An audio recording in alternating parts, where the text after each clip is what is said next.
Ayun magandang umaga mga kaibon. So, bali, February 1 ngayon. Kaapalit ko ng tubig. Ngayon ako makakapag-update ulit sa inyo ngayon kasi busy ako ito mga nakaraang linggo. Kakahanap ng trabaho. Try natin maghanap ng trabaho. Update ko lang kayo, no? So, bali, ito na yung mga ibong. Ito, magkapatid. Mob Opa na split ino tsaka albino opa line yung albino. Yan, may flash yung camera ko ngayon. Yan, kita nyo yan, opa line yan. Kapag ganyang walang rampa na iba kulay, opa line yan, kitang kita. Yan, opa line yan. Mag-i-inbreed ako guys, no? I-inbreed ko to, itong magkapatid. Yan, ito pa rin yung mga DIY ko na kulo na pugad. Tapos yung dito naman sa taas nila, yan, Aqua Opa B2 na split dilute. Yan, tapos yan ay nasa harapan, butas na yan ay Opa dilute na visual. Yan, talagang hindi ko may itlog yan guys. Seed yung nandun sa ano niya, talagang nagkakaganyan sila kapag naglilimlim. Ano pa nga ata to, molting kasi iba yung balahibo niya ngayon. Naglulugon ata to, iba yung balahibo niya ngayon eh. Yan, may napaabangs kasi nito kaya hindi ko makita yung loob nung ano. Lagi niyang pinoprotektahan yung itlog eh. Alam ko nasa 4 to eh. 4 yung ano niya. Yan, itlog niya. Yan, kita niyo ba? 4 yan. Ayaw niya kasi pakita eh. Yan, 4 guys. Ayun, 4. Hindi ko pa siya kinukuha. Tawag dito egg handling. Kasi napaabangs niyan. Wait lang, sarado natin ulit. So mga kaibon, yung mga ganitong DIY ko na pugad, talagang tested and proven ko na yan, na pwede makakapagpangitlog sila dyan. Dito, Bluetooth Opa na split dan. Kapares niya ay Green Opa na RF line. Alam ko may egg na to ulit eh. Kaso nga lang ngayon nung nakaraan basagan sila ng itlog na isa.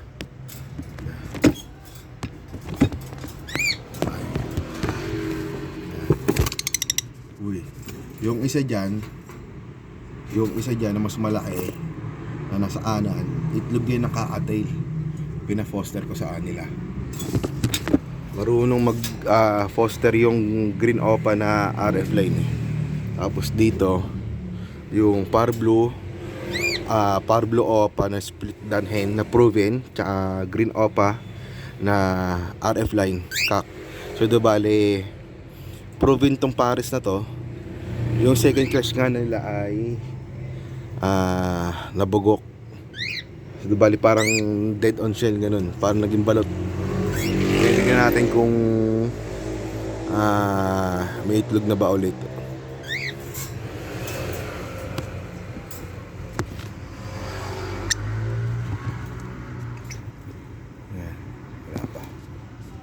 Malinis pa, maayos pa.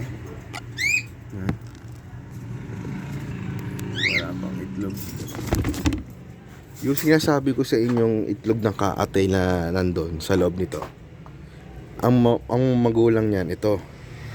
Yan, itong pares na to na white face na normal gray kak, tsaka itong white face na cinnamon pearl pied.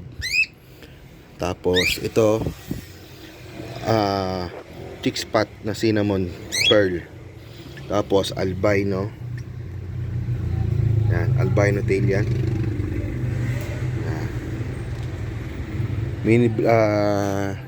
Tapos yung sa pagkain nila merong successor tsaka red mellet. red millet o red millet. Yun lang naman. Tapos kapag luwag-luwag ulit, ibibili ako ng 4 pa na padlock. Kasi nakaganito lang eh 4 ang kailangan ko sa Dubali. Dito, tsaka dito sa ilalim, sa 2 pinto. Tapos ngayon nagpapatuyo ako ng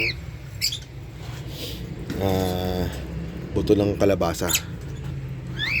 Tsaka nga pala guys, dahil nga sa marami ng daga rito sa amin, ang ginagawa ko, bumibili ako ng lason sa daga, yung kulay black na powder. So diba lang ginagawa ko, yung nandito sa mga ganyan, yung mga napag-ano-anong sa ilalim, yung mga tatapon ng pagkain, yung ginagawa ko, nahaluan ko, kinukuha ko yun, nahalo ko, nilalagyan ko ng lason sa daga. Yan, may lason yan. Kaya kahit pa paano, yung doon sila kakain yung mga daga at doon mamamatay. Mabango sa kanila yung pagkain ng pagkain ng ibon. So bale, eto kasi bata pa, alam ko matagal to. Yan. Kaya maghihintay ako. So bale, ngayon itong yan, dyan siya ng itlog dun sa gilid. Itong yan, yung gagalit yan. Ang kilala lang nito na tuturing yung amo, yung nanay ko, yung mother ko. Yan. Yan, pwede naman din gawing bedding yung yung mga napagkainan yung ipa, pwede yan. Sa sobrang rin din kasi, mahal din ng material, nest box na kahoy, kaya ganyan. Ganito ginawa ko. Yan, yun lang naman ang bagong update, kaya wala pang bago. So bali, wala na yung 3 magkakapatid na ina-out ko nung nakaraan. Wala na yun, hindi ko na i-vlog.